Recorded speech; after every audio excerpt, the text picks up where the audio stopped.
자, 두 번째 산상의 노래. 요건 시문의 그날이 오면하고 약간 좀 결이 다른 거야. 직설적인 시문의 이야기 그날이 오면이라면 여기는 좀 약간 우회적으로 얘기했어. 우회적. 우회적이라는 말이 비유적으로 얘기했다고 생각해도 돼요. 이거는 광복이 됐어요. 광복의 감격을 비유적으로 표현하고 있긴 한데 문제는 위에서처럼 격정적으로 얘기한 게 아니라 여기는 절제하고 있어. 기쁜데 다 말을 다 하지 않는 거야. 그리고 우리가 좋으면 막 춤을 추고 요 앞에서처럼 그날이 오면 그런데 여기는 어떤 고고함을 유지하고 절제된 표현과 그 다음에 마지막 정결한 자세. 그러니까 그 조선시대 양반사대부의 어떤 밝은 이미지, 순결한 이미지, 뭐 그런 것들이 나오고 있어. 그래서 이 시를 화자의 지사적인 태도를 엿볼 수 있다 이렇게 얘기한단 말이야. 지사적 태도는 보통 이육사시에 나오는데 이건 조지훈의 산상의 노래. 산상이라는 게 뭐냐면 산 꼭대기를 말하는 거야. 산 정상을 산상이라 그래. 자, 그러면 시 먼저 해석하고 정리 한번 해볼게요. 높으디 높은 산마루. 산마루. 마루가 꼭대기니까 이거는 산의 정상을 말하는 거야. 낡은 고목에 못 박힌 듯 기대어. 자, 이게 뭐냐면 못에 박힌 듯. 이 말 비유적 표현이고 움직이지 않는 거야. 알았니? 자, 낡은 고목에 못 박히듯 움직이지 않고 내 홀로 긴 밤을 무엇을 간구하며 울어왔던가. 당연히 울은 이유가 무엇을 간구해서 당연히 광복이겠지. 일제강점기 현실에 무엇을 갈구하면서 간구했다. 간절히 구했던 게 뭐냐? 당연히 광복이겠지. 못에 박힌 듯 움직임이 없이 이 말을 쉽게 얘기하면 언제나 이런 뜻이야. 늘 항상 내 홀로 긴 밤에 내가 무엇을 도대체 추구했던가 요구했던가 그것을 갈망했던가 당연히 광복이 되겠지. 그지? 그리고 광복을 갈구하며 울었어. 슬프며. 왜 울었을까? 현실 때문에 그렇죠. 현실은 주권을 상실한 게 현실이잖아. 그것 때문에 울었단 말이야. 갈구한 건 광복이 되겠죠. 그리고 여기 화자가 나왔죠. 나라고 나왔어. 긴 밤은 우리가 보통 뭐라 그래? 이거를 이제 일제강점기 암흑이라 그런 말이야. 암담한 현실, 주권을 상실한 암담한 현실에서 나는 무엇을 간구하며 광복을 간구하며 울어왔던가 슬퍼했던가 일제강점기 현실에 대한 인식이 슬픔을 만든 거겠지. 그러면 이 일연은 이런 거야. 일제강점기 현실이지만 광복을 염원하는 화자의 간절한 바람이다 라고 얘기할 수 있는 거지. 그지? 당연히 광복을 위해서 울어왔겠지. 이런 걸 이제 서리법이라고 하는 거지. 서리법은 당연한 대답이야. 당연히 광복을 위해서 울어왔겠지. 혹은 현실의 아픔 때문에 울었겠지. 일제강점기라는 거. 이런의 내용이고요. 이연으로 갈게요. 이 아침. 이 아침은 위에서 나온 긴 밤하고 반대의 의미지요. 일제강점기 현실이라면 이건 광복을 의미하는 거야. 알겠지? 영탄법. 요거는 감정을 노출시켜서 전체적으로는 절제지만 시들은 핏줄의 구비구비로 사늘한 가슴, 자, 한복판까지. 그러면 핏줄들에서 핏줄, 그리고 가슴의 한복판에 뭐가 있어? 심장이 있을 거 아니야. 그지? 이게 그 온몸이 있잖아. 온몸이 핏줄이 구비구비라고 얘기했으니까 온몸이 약해져 가지고 마치 핏줄이 구비구비 시들어서 사늘한 가슴이 됐어. 가슴의 한복판까지 심장까지 싸늘해졌다. 자, 그러면 이게 광복을 염원하고 광복을 기다렸는데 그동안의 아픔이 몸도 쇠하고 됐지? 온몸이 막 다 이제 약해진 거야. 핏줄마저 시들고 사늘한 가슴 한복판이 돼버렸고 이렇게 처절하게 간절하게 여기서는 은은히 울려오는 종소리라는데 이걸 종소리를 뭐냐면 자 종소리가 딩딩 울리잖아. 이게 광복의 기쁨을 말하는 거야. 그럼 이 사람은 일제강점기 현실에 아침을 기다리고 있는데 그 아침이 광복의 아침인데 광복이라고 얘기했잖아. 계속해서 기다리면서 온몸은 약해지고 핏줄마저 시들어 버렸어. 가슴도 싸늘하게 식었단 말이야. 이게 여기 나와 있는 요 두 행의 내용이란 말이야. 하지만 그런 상황에서도 은은히 광복의 기쁨은 댕댕댕 울려왔단 말이야. 지금 그렇게 염원하고 그렇게 막 간구하던 광복이 왔다는 소리가 바로 종소리란 말이야. 기쁨의 소리, 종소리. 자, 그 다음에 이제 눈 감아도 오히려 꽃다운 하늘이거니. 왜? 그렇게 염원하던 광복이 됐으니까. 이제 눈 감아도 이제 죽어도 오히려 꽃다운 하늘이래. 지금 광복이 된 현실에 대해서 얘기한 거고 죽는 순간이라도 조국의 하늘이 꽃처럼 아름다워 꽃다운 하늘, 꽃처럼 아름다운 하늘 혹은 이게 눈을 감아도 하늘이 꽃같이 느껴진다고. 자, 그러면 죽어도 나는 죽었어 하자. 그래도 광복이 된 현실은 꽃다운 하늘처럼 느껴진다. 아니면 꽃 같은 하늘처럼 보인다. 라고 해석하는 거야. 내 영혼의 촛불로 어둠 속에서 아까 나왔던 어둠 나래를 떨던 샛별아 숨으라. 자 여기서는 샛별이 바로 이 어둠 속에서 간구하던 대상이야. 현실은 어둡고 깜깜하고 하지만 샛별을 간구하고 있었던 거지. 그러면 어둠 속의 현실이니까 이 어둠은 부정적인 것이지. 부정적. 일제강점기라고 해도 돼. 일제강점기면. 그래서 여기는 억압하고 탄압하던 부정적 현실이 바로 어둠이고 거기서 떨면서도 이 샛별아 숨으라라 그랬으니까 여기서는 간구하던 대상이 바로 샛별이었고 어둠 속에서 숨으라라고 얘기했으니까 숨어도 되는 것이지요. 즉 어둠이 물러갔으니까 어둠이 물러갔다. 그러면 아침의 빛 속에서는 샛별이 보이지 않겠지. 아침에 샛별은 어둠이 물러가고 난 다음에 아침이 됐으니까 샛별은 보이지 않아도 괜찮다 그런 얘기야. 이게 무슨 말이냐면 이 억압의 현실, 어둠의 현실 속에서는 샛별이 숨으면 안 돼. 그런데 어둠이 물러가고 꽃다운 하늘이 펼쳐져 있는 아침이 왔어. 그러면 간구하던 대상 샛별은 없어도 돼. 무슨 말인지 알겠어? 보이지 않을 수도 있어. 뭐 이렇게 해석하면 되는 거야. 알았지? 그래서 여기 나와 있는 수무라가 바로 아침이 됐기 때문에 샛별은 안 보여도 괜찮다. 숨어도 된다. 그만큼 광복은 어둠을 몰아냈다는 뜻이란 말이야. 자, 그리고 환히 트이는 이마 위에 환히 뭐 이런 거는 시각적이라고 봐야 되겠지. 시각적 이미지를 썼어. 환히 트이는 이마 위에 떠오르는 햇살.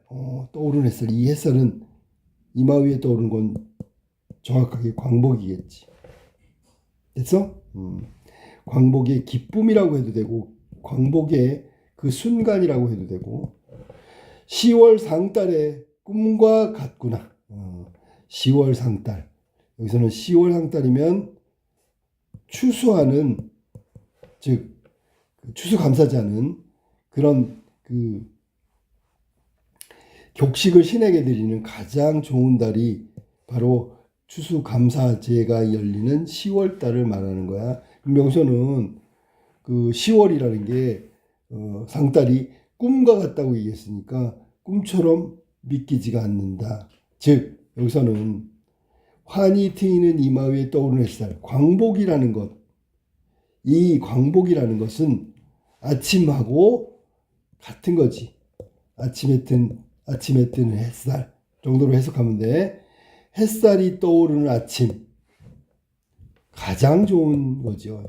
이 지금 소망하고 간절하게 그 염원했던 그 순간을 말하고 있는 거야. 가장 좋은 뭐 시절, 가장 좋은 때, 이때가 바로 햇살이 떠오르는 아침. 그렇게 염원하고 갈구했던 그 때를 말하는 거고, 그것은 광복의 기쁨 순간을 의미한다. 광복의 기쁨과 순간을 의미한다. 그게 바로 10월 상탈처럼 꿈 같은 것이라고 믿겨지지 않을 정도로 희망찬 앞날이 펼쳐질 거다라고 얘기한 거야.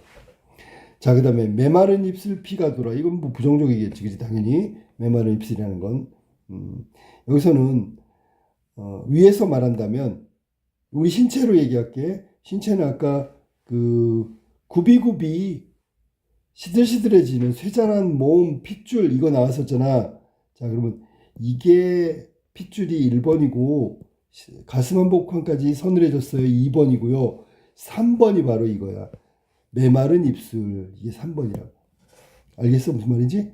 이 세 가지 같은 경우에는 메마른 입술에 피가 돌고, 자, 이거는 메마른 입술은 1, 2, 3번이 부정적인 거다. 힘겨워하고 약해지고 싸늘히 식은 심장, 메마른 입술, 갈라지는 입술이야. 그런데 요거를 해석을 하면 메마른 입술에 피가 돌았다. 이거는 긍정으로 전환된 거잖아. 맞지, 그지? 그렇다면 요 앞에서 말한 1번하고 2번의 반대 의미는 3번이다. 3번은 여기서 3번은 이걸 말하는 거야. 이거 전체를 피가 돈다. 3번. 이 메마른 입술 자체는 1, 2, 3에 포함되는 거지만 피가 돌았다고 그랬으니까 이건 긍정의 이미지를 담고 있는 거지. 자, 그 다음에 오래 잊었던 피리의 가락을 더듬는다. 그럼 오래 잊었던 피리의 가락은 노래잖아, 노래. 그지? 노래라는 것은 우리 민족의 문화, 우리 민족의 어떤 생활 모습, 이런 것들이 다시 재현되는 거지. 그지? 재현되는 거.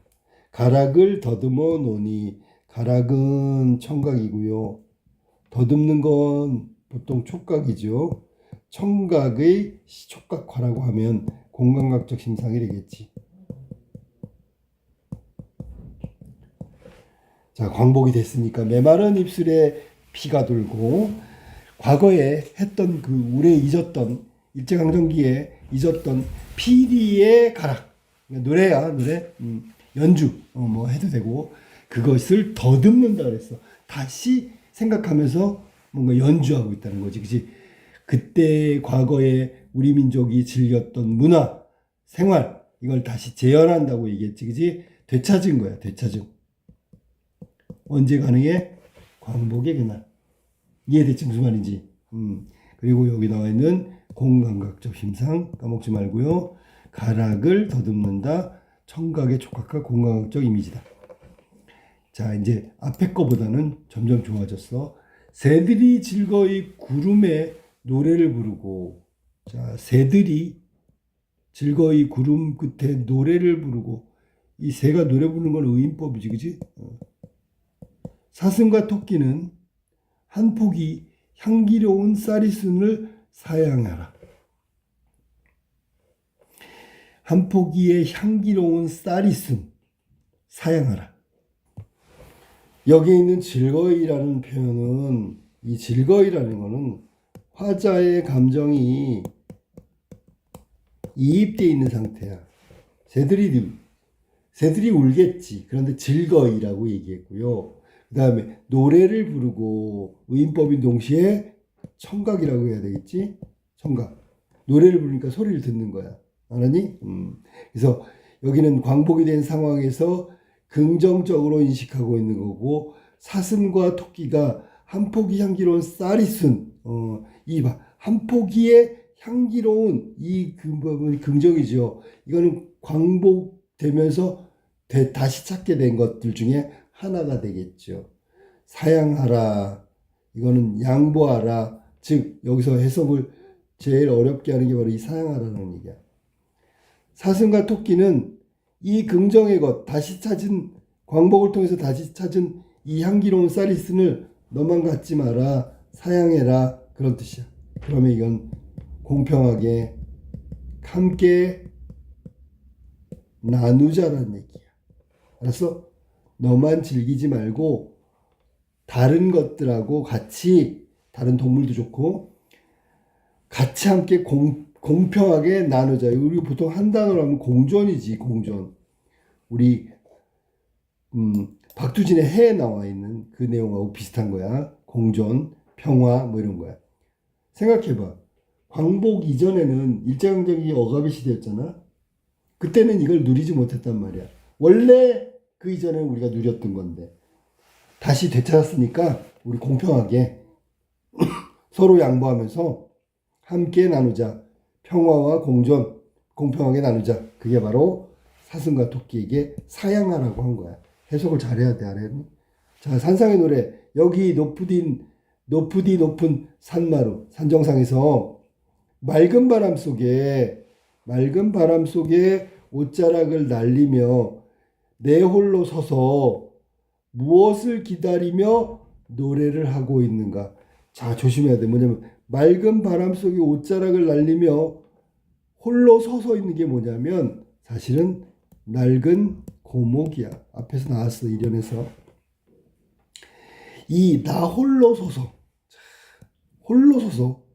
바람 속에 딱 옷자락을 날리며 혼자 서 있는 모습이 바로 고독의 모습이죠. 고독. 그래서 아까 선생님이 얘기한 게 고고라는 모습, 고고하고 정결하고 그 혼자지만 뭔가 멋스러운 모습으로 하고 있는 게 낡은 고목이야. 자, 그러면 무엇을 기다리며 노래하는가? 이번에는 봐봐. 이 무엇은 광복이 된 현실이기 때문에 광복 다음에 기다리는 건 뭘까? 이건 밝은 미래가 돼야 되겠지. 앞으로 우리 민족의 번영, 강한 나라 뭐 이런 거야. 그 다음에 노래하는가라고 했으니까 이것도 역시 청각이 되겠지. 자, 노래하고 있는 건 뭘까요? 그러면 낡은 고목에 맑은 바람, 불어오는 소리야. 그런데 저 산꼭대기에 딱 서가지고 자, 밝은 미래를 기다리면서 노래하고 있다. 이 말은 이 밝은 미래 때문에 이 상황이 광복이 됐는데 아직도 혼란한 현실이고 그 다음에 아직도 부정적인 현실이란 말이야. 광복만 된 거야. 알았니? 물론 찾아온 건 뭐라고 했어? 아까 여기 있잖아. 향기로운 쌀이순 같은 광복 이전에 주권을 상실할 때 빼앗겼던 거는 다 찾았다고. 찾은 것도 있어. 그런데 현실은 불안정한 현실이고 혼란의 현실이기 때문에 앞으로의 밝은 미래를 지금 노래하는가 그거에 대한 기대를 하고 있단 말이야. 그래서 일어나고 마지막 이게 지금 마지막 연이 있잖아. 수미상관이다. 수미상관. 수미상관 알지? 수미상관. 그러니까 변형 변주가 되어 있는 수미상관. 그리고 광복이 됐지만 아직까지는 완전하고 긍정적인 상황이 아니기 때문에 미래를 준비해야 한다는 화자의 의지가 반영됐다. 의지. 똑같이 그날이 오면 하고 공통점은 의지가 반영돼 있다.